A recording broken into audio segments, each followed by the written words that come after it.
What's up, my entitled parents hating peeps? Welcome to VoiceyHere. This is your turmeric ashwagandha tea sipping host, Captain Zach, and today's subreddit is, in case you didn't guess, r/entitled_parents. Don't forget to like, subscribe, and hit that bell to never miss an episode. This story's called, My Entitled Grandmother Stole My New Clothes and Exchanged Them for Steel Utensils, so I gave away her utensils. I'm Indian, and in my country, till a few years ago, you could get steel utensils from door-to-door vendors in exchange for clothes. This barter system still exists in villages in some small towns. My grandmother, being the insane hoarder that she was, loved getting utensils in this manner. Utensils that no one else was allowed to touch, that she would never use and would only gather dust in her room.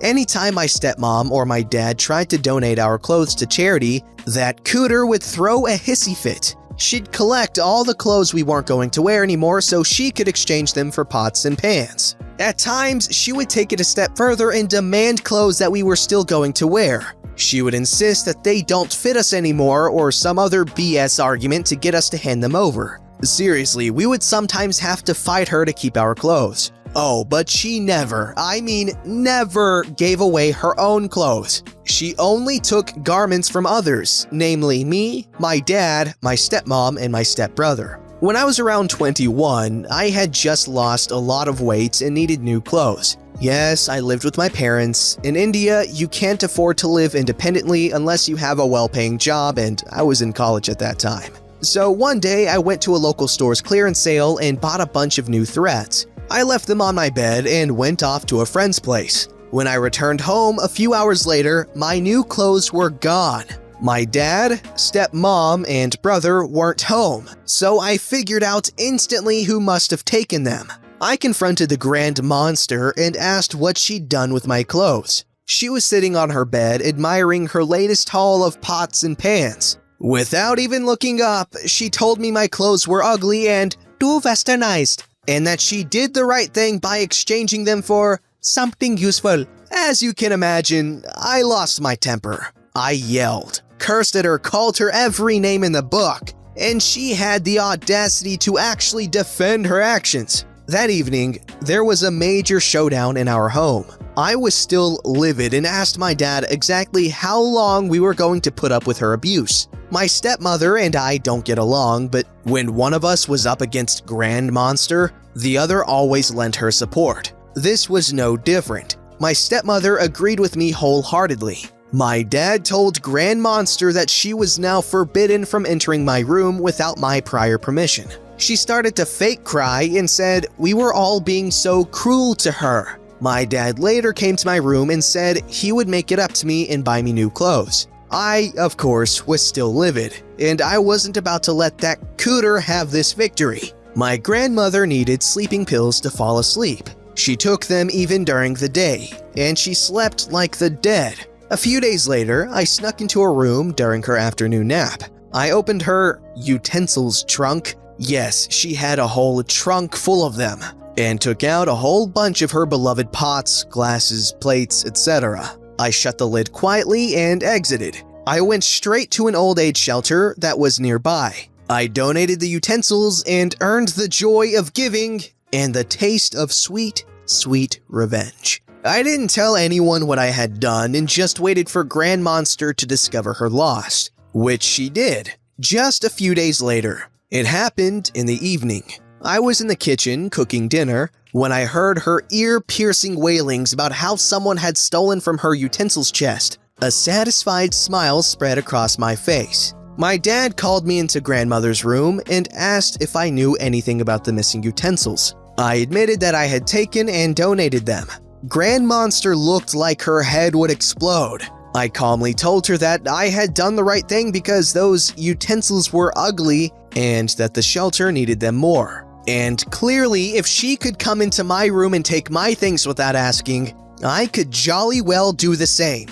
I think my dad was upset with me, but really had nothing to say to me. He spent the next hour or so trying to calm his mother down. I slept so freaking well that night. When Grand Monster died a few years later, the first of her belongings that we got rid of were those freaking utensils. Wow, I guess the old lady was nasty all the way to her grave. Yeah, that sounds very annoying and just insanely frustrating to have to deal with. However, this family obviously is, or at least I feel like is a very modern family in terms of families in India and Pakistan and, that region in general. Because most people from there would never yell and scream at their grandmother. That is a big no-no. No matter how stupid they're being, no matter how much of a jerk they are, and they probably are one, you can't do that. I'm not even exaggerating right now. Because based off of my experience and what I've seen and what I know, you will get your ass beat if you talk to anyone older than you like that, especially if they're your grandmother or parents. This story's called Entitled Mom Demands I Buy Her and Her Kids Food. Just putting this out there that if I knew beforehand that this entire thing would happen, I'd still let it happen. There's a local burger place in my area that I visit regularly. It's normally empty during the week, but on this day, for whatever reason, there were a few more people in there than normal. I was with a close friend. We'll call him Carlos. I just wanted to hang out with him and get some food. We're standing in the line and talking for about 2 minutes when Entitled Mother and her 2 boys, I guess they were younger than 10, walk up behind us. One kid starts fussing and whining that he's hungry, and this seemingly triggers the other kid to do the same. Carlos and I just shrug it off and eventually get up the front of the line and we order our food. Carlos ordered before me, but I let the cashier know that I'd be paying for both mine and his meal. That was a mistake. Before I even get my wallet out, Entitled Mother shoves me out of the way and says, "I'd like to add to his order," and proceeds to order over $40 worth of food for her and her 2 kids. I asked her what she thought she was doing and she said, "I saw you pay for that guy," Carlos, "so I'm sure you wouldn't mind buying food for a single mother and her 2 children." Normally, I would have considered that if she, asked first, but who in their right mind thinks it's okay to do what she just did? I told her that I won't be paying for any of her food and that she's setting a bad example for her kids by trying to get free stuff from people. That comment pissed her off and she started getting all up in my face. I'm not sure if that was meant to intimidate me, but I'm 6'2" and that lady was no taller than 5'5". She raised her voice saying, "Don't you dare tell me how to parent my kids. You have no idea what it's like being a single mom and raising 2 boys on your own." I retort saying, "Yeah, you're right. I don't know what that's like. But I wasn't the one who told you to get knocked up twice. So I really don't want to hear your single mom excuse for being an a-hole." I made sure not to say the full word in front of her kids and any other kids in the restaurant. But after that comment, she didn't care. "Who the frick do you think you are, talking to me like that?" The guy who up to 2 minutes ago, you had no problem trying to spend his money? "I work 2 frickin' jobs to provide for my kids and you think it's okay to stand here and disrespect me?" You disrespected me by cutting in front of me and assuming you'd get free food from me. I don't know what world you're living in, but you need to come back to Earth. "Me and my children are hungry and you can't even be nice and help us out?" You literally ordered $40 worth of food for yourself and 2 kids at possibly the cheapest place in town? That isn't just helping out, and you and your kids being hungry still doesn't make you entitled to free food. You pay just like everyone else in here. Entitled Mother stopped shouting, "I don't have any money. How would you feel if you were in my situation?" Listen, lady, you're not getting free food off of me. If you just asked, I would have been more inclined to be nice and help you, but you clearly think that being a single mom with 2 kids is supposed to make everyone around you do whatever you say, and the world doesn't work that way. So pay for your own food and stop wasting my time. Entitled Mother just looked at me angrily and didn't answer. At this point, everyone in the restaurant is looking and listening to the conversation. My buddy Carlos is about ready to deck the lady, and the people behind us in line are clearly unhappy. I tell the cashier to remove whatever she ordered and I pay for my food. I thought that would be the end of it, but boy was I wrong. Entitled Mother orders her food again after and angrily forks over the money she clearly had and pays for her food. Carlos looks at me and asks, "What the frick just happened?" To which I respond, Your guess is as good as mine, bro. We get our food and are about to leave when entitled mother shouts, "Those two guys harassed me!" And we turn to see the manager of the restaurant. She goes on to say that I inappropriately touched her in the restaurant in front of her two babies, and she wanted the cops called on me immediately. The lady clearly forgot that the entire store witnessed the entire thing, and no one was having it any longer. I didn't need to say much to defend myself to him before the entirety of the store started shouting and screaming at her for holding up the line and falsely accusing me of molesting her. I'm pretty sure the lady felt like she would have been punched in the face at any second because without collecting her food, she took her two kids and ran out of the store. Carlos and I looked at each other and started dying of laughter, and a few other people did as well. We apologized to the manager and everyone else for the inconvenience and left the store. We haven't stopped laughing about it since then. When are people gonna learn that a lot of people might help you out if you ask instead of kind of forcing it upon them, or at least attempting to force it upon them? This story's called Younger Cousin and His Entitled Dad Expected Me to Give Him a Brand New Apple Laptop. This was originally posted on Choosing Beggars and a few people suggested I repost it here too, so here it is. Over the years, I noticed that the worst culprit for choosing beggars are usually family members. Especially the random ones who are sort of related to you, but you know, deep down, you don't really know each other all that well. This incident actually occurred quite a long time ago, over 10 years ago, and I had almost forgotten about it until someone reminded me about it last weekend. Way back over 10 years ago, I just got a new promotion to a new role and I bought some new tools, including a new Apple MacBook for work. I was living in London at the time and was in a small flat/apartment, which means space was premium. So I decided that I should get rid of some of the stuff in the house. One of those was a PC that was a few years old at the time. Back then, my grandma used to call me up every few days just to chat about stuff. And I mentioned to her about the promotion and the new stuff I bought and the old stuff I'm giving away. And being an old lady whose hobby was basically phone calls to the family, she passed this news on to a few relatives. One of my aunts heard the news and told her younger kid. A few days later, my aunt and her kid called me up and said that they will take my computer. Great! Come over to my place and collect them.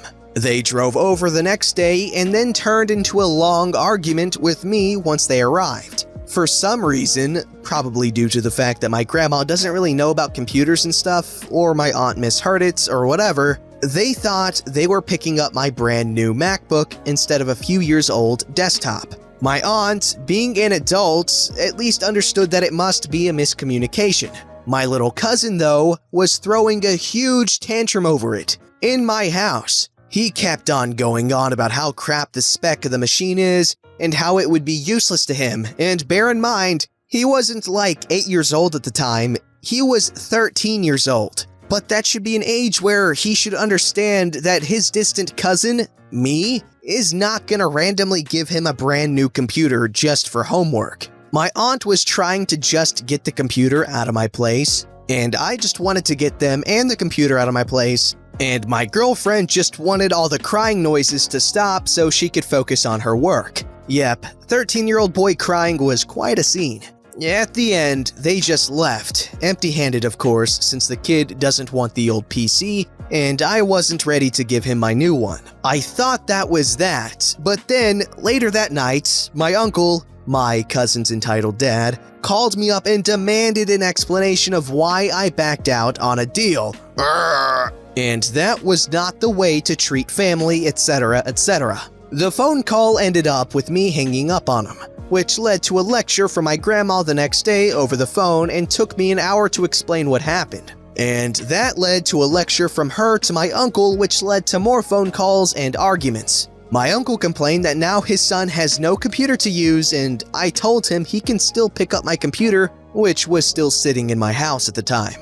I didn't get an answer until 2 days later, and he sent me a list of things he wants me to upgrade on the computer that I am planning to give away with my own money. Obviously, I just ignored them at that time, and good thing my family always has a lot of drama, probably stirred up by my very bored grandma, come to think of it. So very soon, everyone was on to the new storyline to follow. And what happened to the computer? I ended up giving it to a neighbor of the same floor who I talked to a few times. They were in a less fortunate position than us, and their 2 teenage children at the time used to use the computers at school and the library for their homework. Once my girlfriend found out about that, it was a natural place to send my computer to. At first, they refused it because they couldn't give me money for it. But we were not looking to take any money anyway because A, it wasn't worth all that much anyway, and B, it was much easier to bring the damn thing just across a few doors than anywhere else. They were our neighbors for a few more years before I moved away from the block. I didn't think about it much anymore until recently when I was contacted by the older of the 2 children. Apparently, he has just graduated from university and just started a job. We talked about a few things and he thanked me again for giving him the computer all those years ago. Apparently, it's still being used by their parents at their home. It's funny how things can turn out sometimes. Pretty sure my cousin has still not forgiven me for not giving him a MacBook though. Okay, all brattiness and entitledness aside, this was a sweet little story. It's always fascinating how such a supposedly small gesture can so greatly affect the life of another person. For instance, if Jeff Bezos gave 0.01% of his net worth, which is estimated to be like $100 billion, that's like $10 million. Now, $10 million isn't much to Jeffy boy here, but to like almost everyone else on the planet, that is a life-changing amount of money. So, perspective. Don't forget to like, subscribe, and hit that bell to never miss an episode.